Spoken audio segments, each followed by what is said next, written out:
우리는 설교를 들으면은 금방금방 잊어버려요. 그리고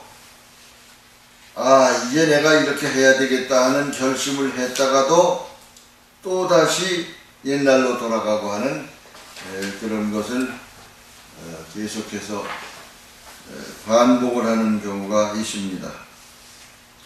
특별히 이것은 이제 청년들에게 하고 싶은 말인데, 청년들은 경험이 일단 모자라니까 그 경험이 모자란 만큼 호기심이 많은 세대입니다. 청년들의 호기심은 자기들의 경험을 만들기 위해서 여러 가지 또 시도를 하고 있습니다. 근데 그러한 시도가 이미 가지고 있던 옛날의 종교심으로 돌아가는 기회가 될 수 있는 위험이 있습니다. 그렇기 때문에 신앙은 교회에서 듣는 설교 외에 자기들의 의지로 해보려고 하는 그러한 시도는 가능하면 하지 않는 게 좋습니다. 예수를 믿는다고 하는 것, 하나님을 믿는다고 하는 것은 어떤 타협점이 있는 게 아니에요. 하나님께서 일방적으로 주시는 말씀을 우리는 그냥 받아들이는 것 이외에는 그것을 내가 알기 쉽고 편하게 타협을 해나가는 논리가 아닙니다. 하나님께서 일방적으로 주신 것을 마음속에 그대로 수용을 해야 되는 게 바로 우리 성경이고 신앙이에요. 그러니까 그 호기심이 제대로 해결이 안 될 때는 자기의 생각이 추락하는 것입니다. 우리가 무엇인가 알고자 하는 그 지적 욕구는 긍정적인 말일 수 있지만 인간의 타락한 본성을 따라서 알고자 하는 것이 성령의 열심이 아닌 인간의 욕구일 때는 그때 따라오는 열매는 반드시 떨어지게 되어 있어요. 그리고 미혹이고 타락이라는 말입니다. 이게 젊은이들에게 가장 위험한 요소입니다. 교회 안에 있는 젊은이라고 해서 예외는 아니에요. 다른 친구들과의 대화 속에서 비슷한 것에서 눈에 보이는 것을 해답으로 여기는데 문제가 있습니다. 이런 것이 종교심입니다. 자기가 복음 안에 있으면서도 어떤 변화된 모습을 스스로에서 발견하지 못하고 다른 친구들은 복음 밖에 있는 줄 알았는데 오히려 자기가 볼 때 믿음이 있어 보이는 그 눈에 보이는 신기루를 실체로 여기고 그것을 따라가는 것입니다. 여기에 이제 함정이 있는 거예요. 오늘 여러분이나 청년들이 생각지 못하는 새 생명으로 나는 생명의 냄새나 종교심으로 받는 죽음의 냄새를 성경을 통해서 제가 한번 구분을 해보겠습니다.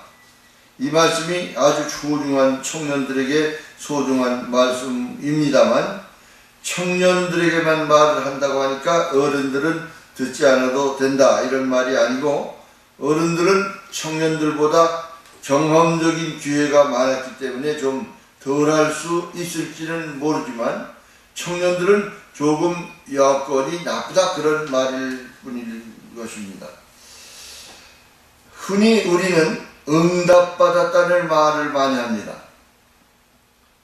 그렇다면 그렇게 응답을 받은 은사가 있는 사람들 앞에서는 저는 목사짓을 못할 것 같아요. 아직까지 별로 응답을 받아본 적이 한 번도 없거든요. 나는 사람들이 기도해서 응답을 받았다고 하면은 그 사람에게 무엇을 응답받았느냐고 반문을 하는 경우가 있습니다. 그 사람은 기도 많이 했더니 무엇이 되고 하는 말을 합니다. 즉 응답을 받았다고 하는 사람들은 자기가 생각하는 응답을 진리로 삼습니다.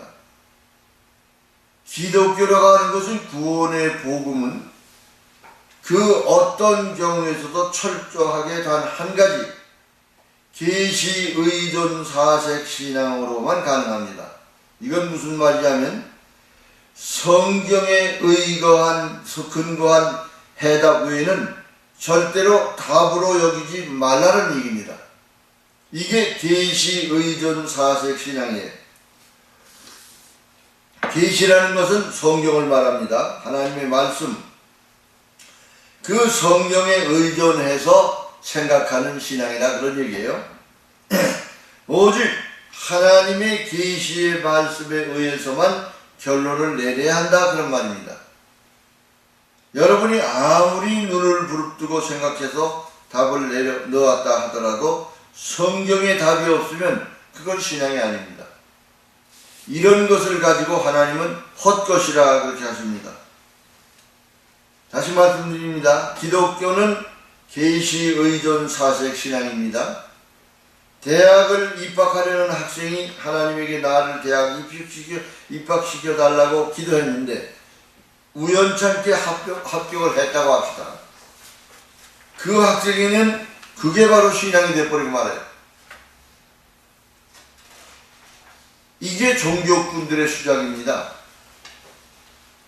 새 생명으로 나는 신앙의 삶과 종교의 삶은 다릅니다.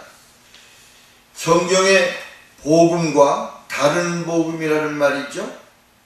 비슷한 것은 같은 게 아니라 다른 것입니다. 세상 사람들은 비슷한 것은 같은 것이라고 말합니다. 성경은 비슷한 것, 즉 유사한 것은 다른 것이라고 말합니다.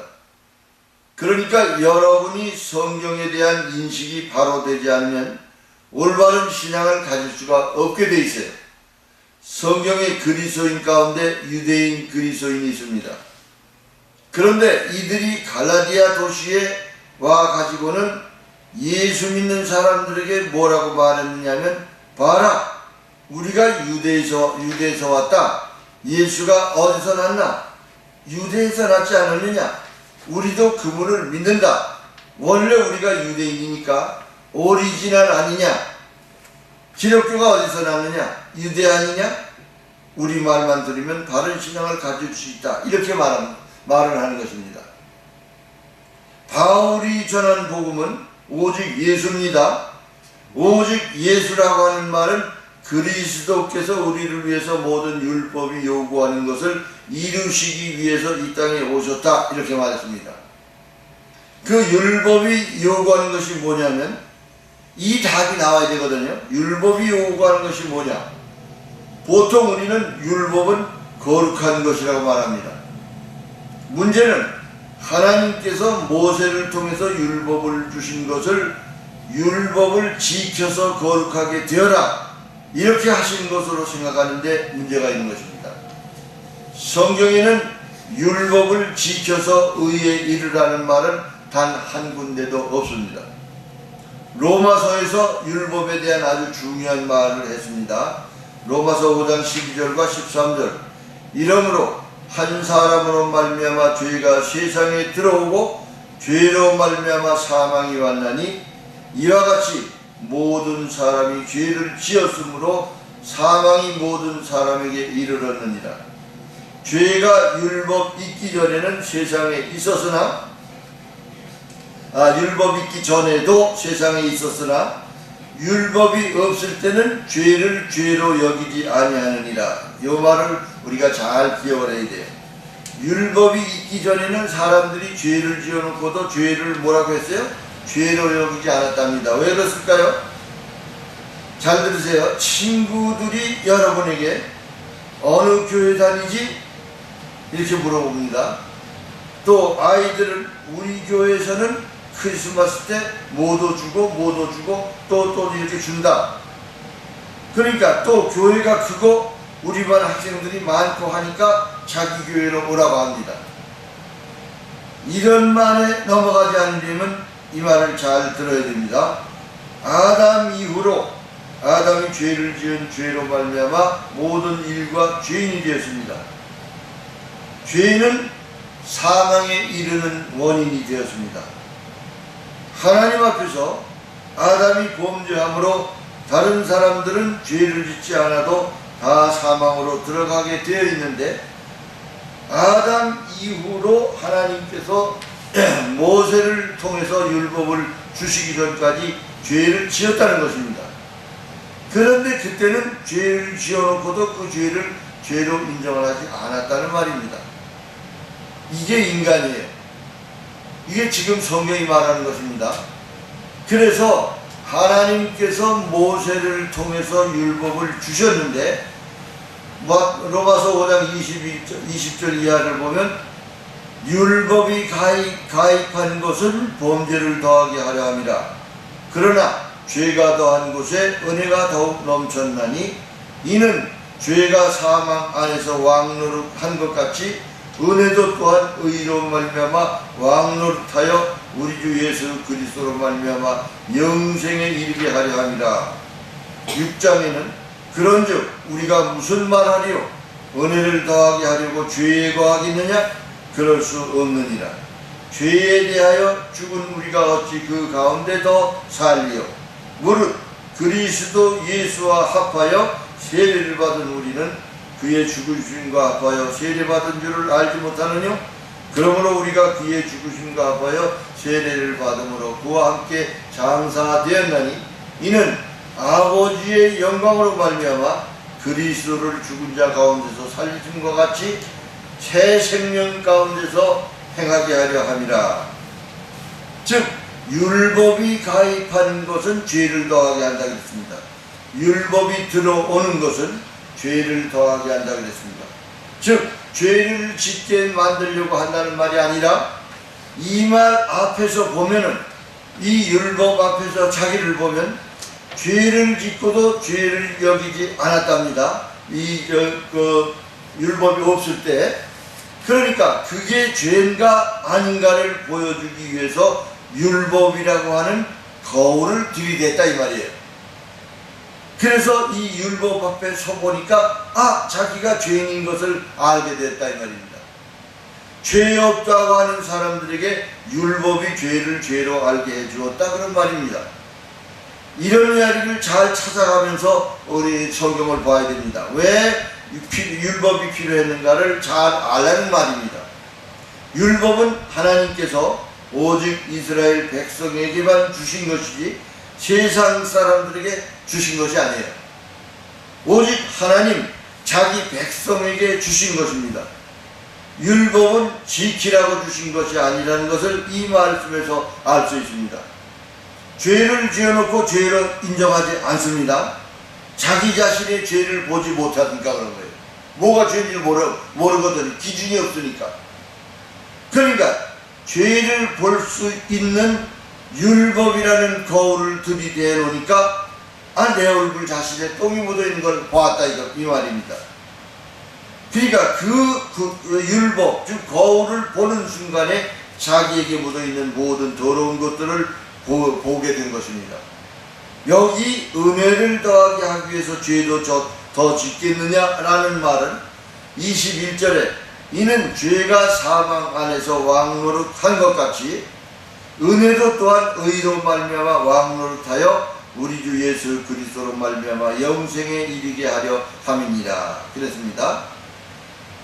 율법을 그냥 준 게 아니고 율법을 통해서 죄를 깨닫게 하고 난 뒤에 죄를 더하게 해놓고는 죄가 더한 것에 은혜가 더했다고 하는데, 이게 동시적인 이야기로 율법의 양 기능을 말하는 것입니다. 율법이 가입한 것은 범죄를 더하게 하려 함이라. 그러나 죄가 더한 곳에 은혜가 더욱 넘쳐나니 이는 죄가 사망 안에서 왕노릇한 것 같이 이렇게 말했어요. 즉 율법 속에 이중적 기능이 있다는 말이 어떤 말이냐면, 한 사람의 순종치 아니함으로 많은 사람이 죄인 된 것 같이 한 사람의 순종함으로 많은 사람이 의인이 되리라. 이 율법에 이중적 기능이 있는 것을 말씀하려고 이 말을 합니다. 죄가 있다는 것을 알게 하고 난 뒤에 이 대표적인 원리를 가지고 율법을 주시면서 율법의 완성자이신 예수 그리스도를 담아놓고 있는 것입니다. 이게 은혜라는 말입니다. 이게 바로 내가 다 이루었다 하시는 십자가상에서의 주님의 말씀의 근거가 되는 것입니다. 이분이 율법 속에 계심으로써 구속의 예언을 이루신다는 측면에서 그 율법이 은혜가 된다 그런 말입니다. 이 말을 5장과 6장을 끊어놓고 해석을 하니까 내용이 오리무중이 되는 것입니다. 5장에서 끊지 말고 바로 6장의 말과 이어놓지 않으면은 예수 믿는 사람 다 병신 만들어 노리는 것입니다. 그래서 예수 안에 있으면 다 되니까 율법을 제멋대로 범해보자 이럴 수 있느냐 이 말입니다. 성경을 끊고 안 끊고는 생명을 붙였다 떼었다 하는 일입니다. 은혜가 있는 곳에 죄가 더한다고 하니까 사람들이 그러면 죄를 지어도 되겠네 이런 무책임한 말을 하게 됩니다. 반사적으로 야 이놈들아 아니다 너희는 이미 죄에 대해서는 죽었다 이놈들아 이 죄에 대하라는 말이 중요한 말이에요. 이 말씀을 통해서 율법의 기능이 뭐냐 하는 것을 잘 알아야 합니다. 율법의 기능을 잘 모르니까 지금도 율법을 행하려고 하는 데 문제가 있는 거예요. 율법의 기능을 모른다는 말은 죄에 대하여 죽었다는 말을 모른다는 말과 같은 말입니다. 죄를 인격적으로 쓰고 있는데 여기에 죄란 무슨 말이냐 하면 죄가 율법입니다.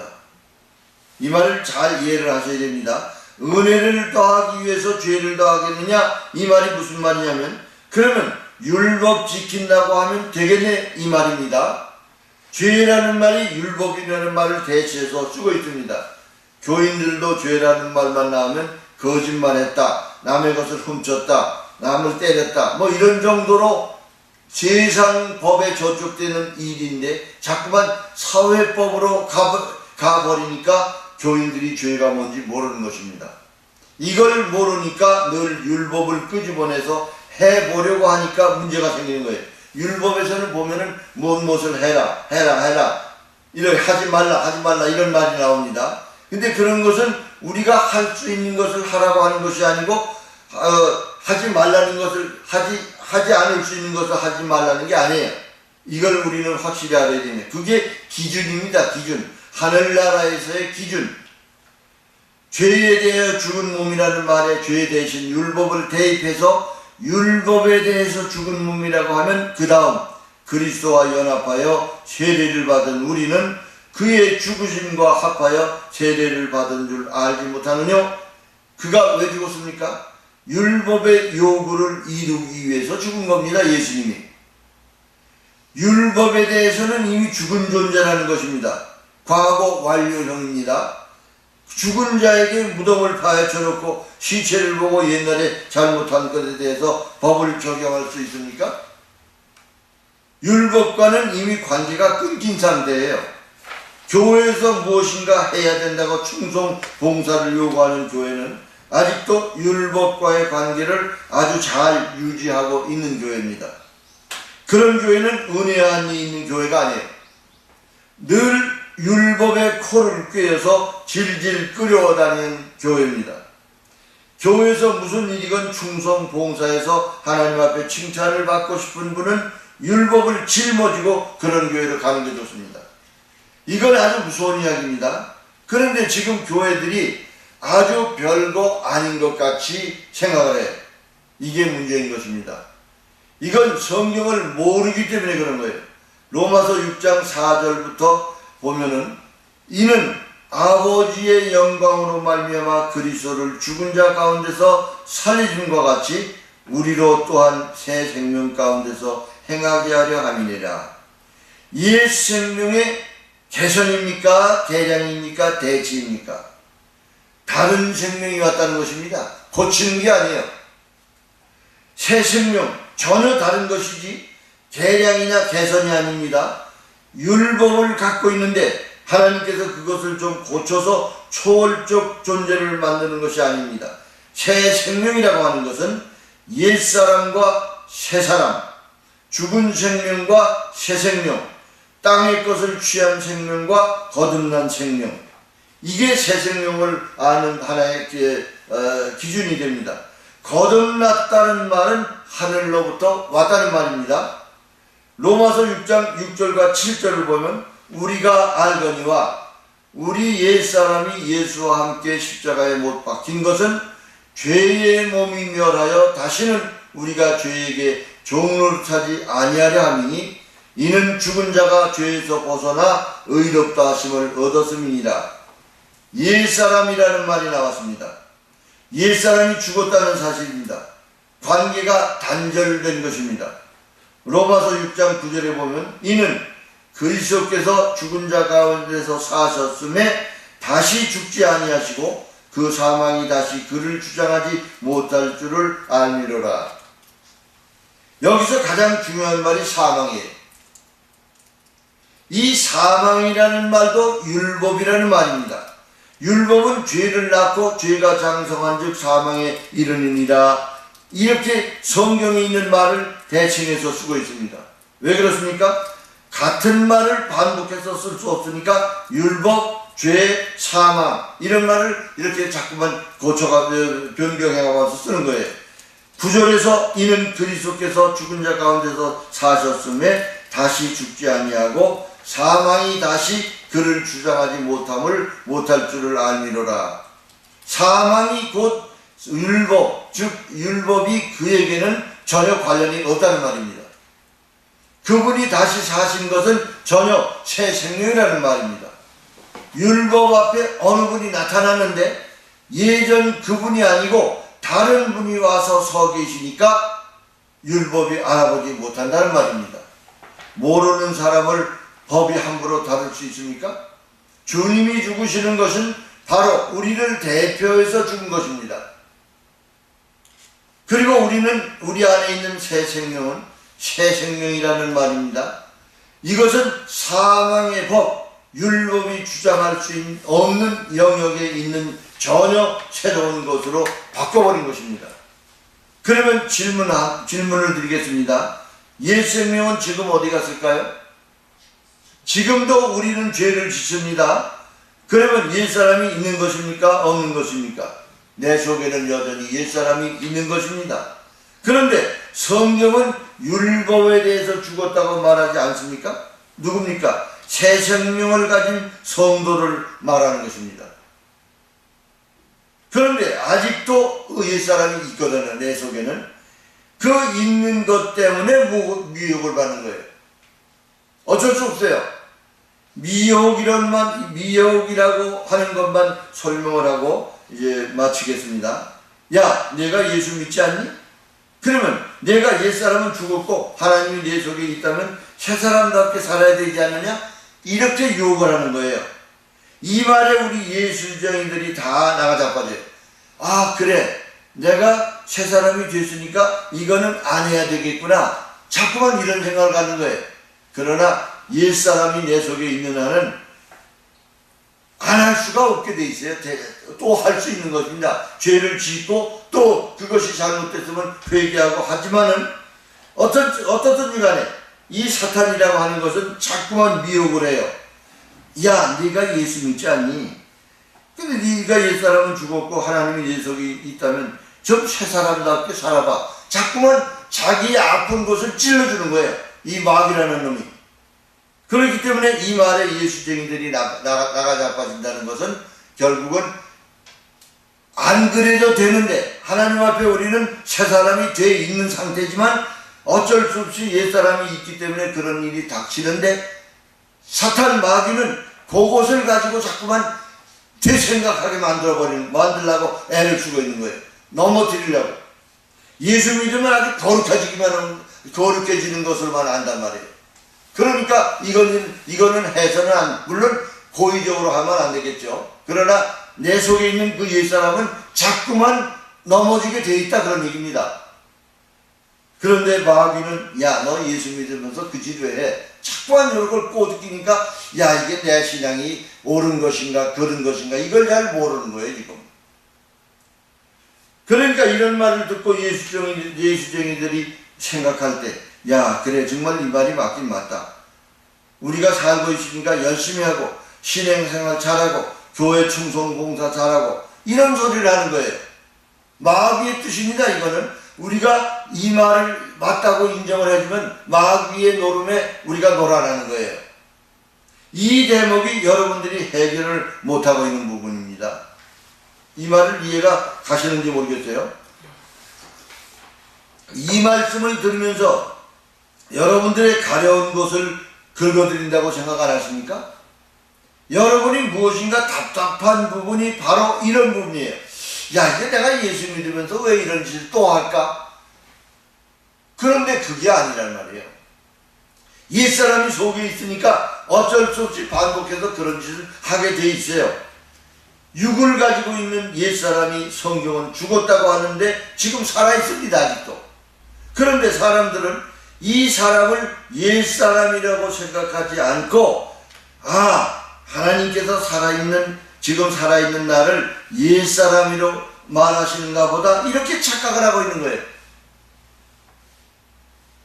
그러나 미안하지만 이 새 생명을 또 다른 말로 속사람이라고 합니다. 그리고 겉사람이라는 말이 흙으로 지음받은 어차피 없어질 존재의 육신덩어리인 사람을 말하는 것입니다. 그러면 성경에서는 이런 것을 가지고 살아있는데도 왜 죽었다가 말하느냐 이 말입니다. 이걸 우리가 알아야 되는 거예요. 이런 부분에 대해서 미혹을 받게 되는 부분이 있습니다. 옛사람이 죽었는가라고 미혹을 할 때 과연 죽었는가? 창세기 2장 16절과 17절을 보면 여호와 하나님이 그 사람에게 명하여 가라사대 동산 각종 나무의 실과는 임의로 먹되 선악을 알게 하는 나무의 실과는 먹지 말라. 네가 먹는 날에는 정령 죽으리라 그랬어요. 동산 중에 있는 선악을 알게 있는 나무의 열매를 먹으면 죽는다. 창세기 3장 1절로 5절은 하나님은 네가 먹으면은 죽는다고 했습니다. 뱀은 그거 먹어도 안 죽는다고 합니다. 누구 말이 맞는 겁니까? 하나님은 먹으면 죽는다고 했는데 뱀은 그거 먹어도 안 죽어 임마 이랬다 꼬였단 말이에요. 그러면 누구 말이 맞을까요? 말할 것도 없이 맞는 말은 하나님의 말입니다. 그런데 아담과 하와가 동산 실과를 먹고 죽었습니까? 안 죽었습니까? 요게 문제인 거예요. 우리가 이런 걸 잘 알아야 돼요. 여기에 사람들은 혼돈입니다. 아담과 하와는 동산 중앙에 있는 나무의 실과를 먹는 순간에 바로 죽었습니다. 그런데 아담이 죽은 나이는 성경에 보면 930세에 죽었습니다. 아담은 930년이나 살았는데 아담을 산 사람으로 생각하는 사람은 다 산 사람입니다. 무슨 말이냐면 성경에서 정령 죽으리라는 이 죽는다는 말이 무슨 의미냐 이걸 알아야 돼요. 죽는다고 하는 말과 산다고 하는 말의 의미를 보겠습니다. 나무가 있으면 실물 교육을 하라. 여기 나무가 있습니다. 그냥 말로만 해도 되겠어요. 여러분들은 천만다행으로 이 뿌리 있는 나무를 갖다 놓으셨기 때문에 내가 할 말이 아주 좋아요. 다른 교회 가보면 꽃꽂이랬죠. 이걸 꺾으면은 이 꽃이 죽은 겁니까? 산 겁니까? 꺾었대요. 꺾는 순간 죽는 거예요. 그거를 이제 화병에다 꽂아놓으면 며칠간 산 것 같이 보이지만 그거는 어쩔 수 없이 죽은 겁니다. 이게 꺾는 순간 죽은 거예요. 그런데 지금 교회들이 꽃꽂이 한다는 건 이거 아주 비성경적이거든요. 왜냐면 생명 없는 것을 갖다 놓고 사람들이 즐기고 있는 거예요. 죽은 놈들을 보면서. 이거 우리가 참나는 여기 와서 그 말을 나올까봐 겁이 났는데 여기는 뿌리가 있는 나무를 갖다 놓으셨기 때문에 내가 할 말이 있는 거예요.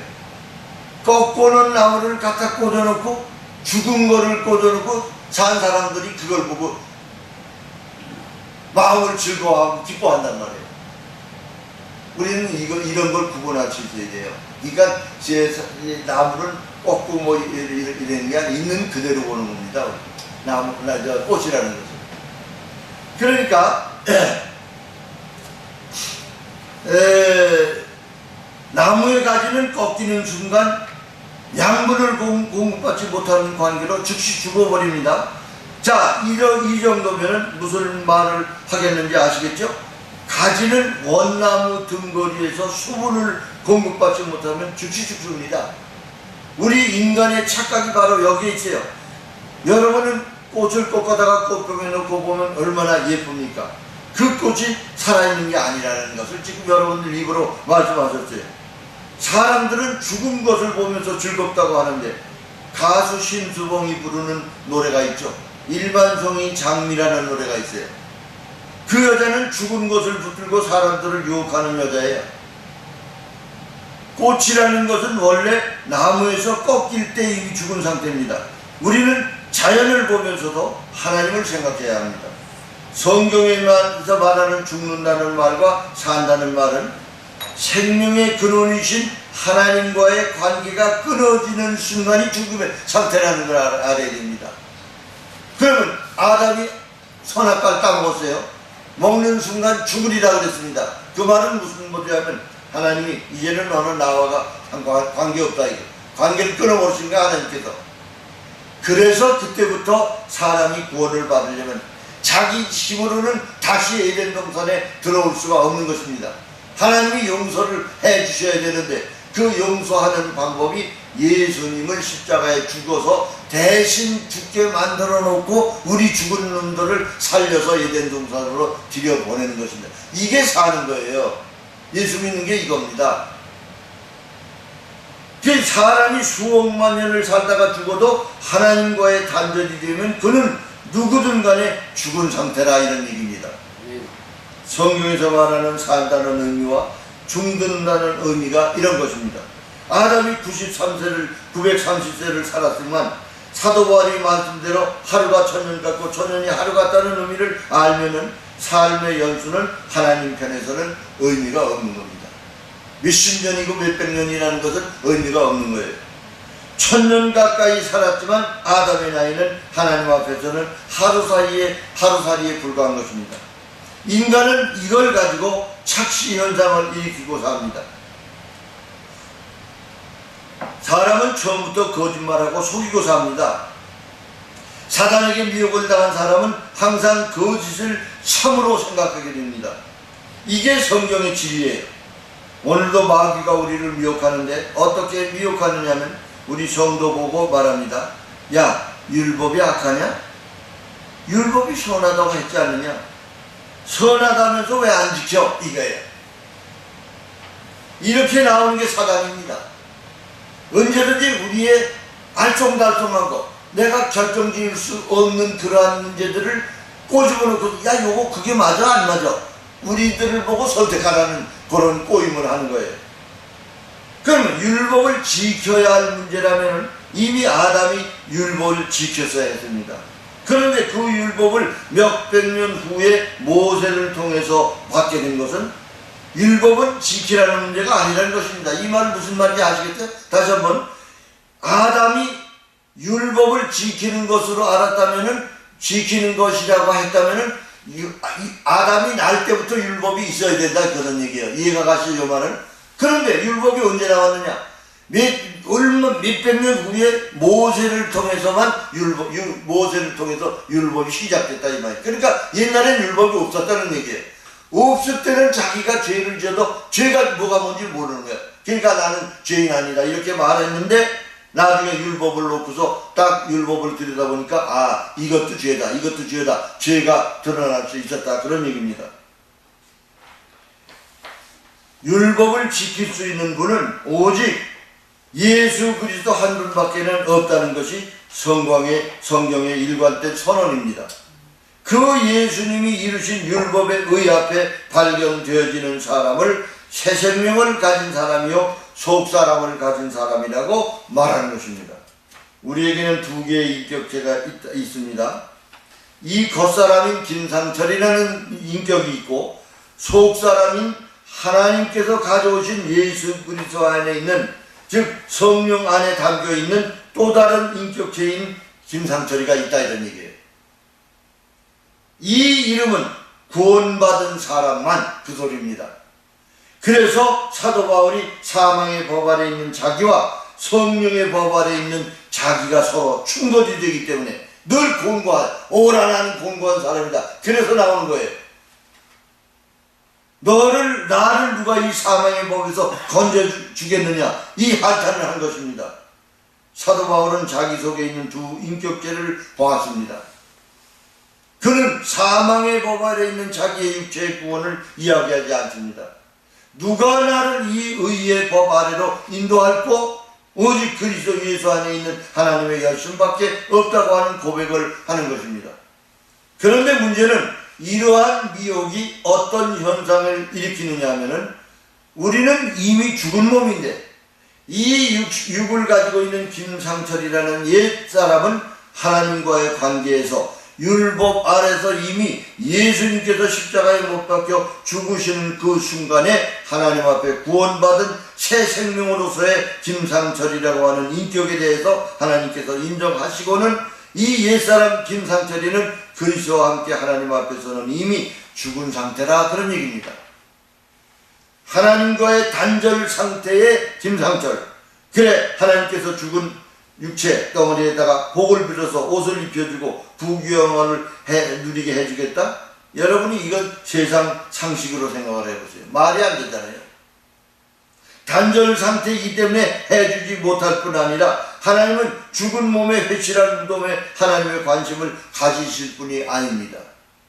이런 사람들에게 화 있을진저 외식하는 서기관과 바리새인들이라는 저주를 하시지 않았습니까?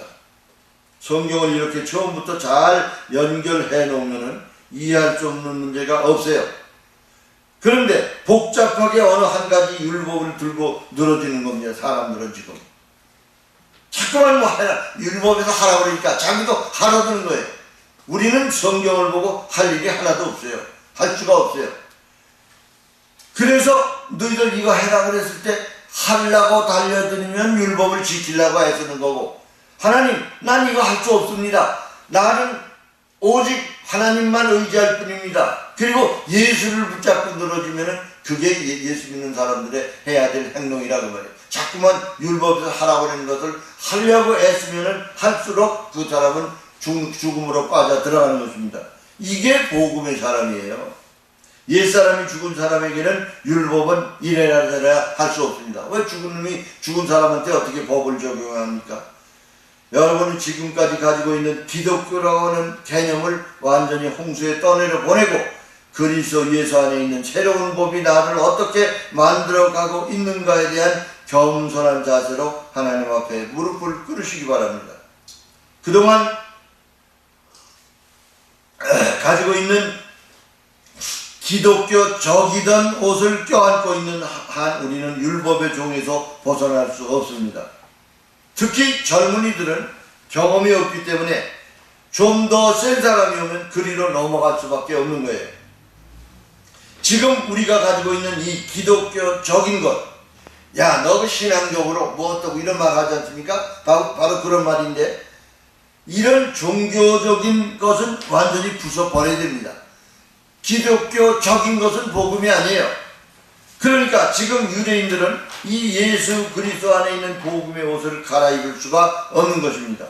그들은 하나님이신 예수를 죽이면서도 이것이 하나님을 섬기는 예라고 했어요. 모르는 게 아니라 자기 마음에 안 맞으니까 그런 겁니다. 이 젊은이들이 복음을 박차고 소위 말하는 기독교적인 굴레로 다시 들어가는 것이 이런 복음에 대한 올바른 이해가 없기 때문에 그런 것입니다. 그쪽이 종교 같아 보이기 때문에 옛 것을 과감하게 잘라버리지 못하는 것이에요. 창세기 아담과 하와가 죄를 짓고 난 뒤에 가장 먼저 한 짓이 뭡니까? 자기를 숨겼습니다. 숨은 행동은 하나님을 다시 보기에 부끄러웠다, 그런 얘기예요. 그 다음 나온 것이 무화과 잎으로 앞치마를 해서 두른 것입니다. 부끄러움을 가리고 싶었다는 말은 율법의 의를 행하고 싶은 마음이 있었다는 말이에요.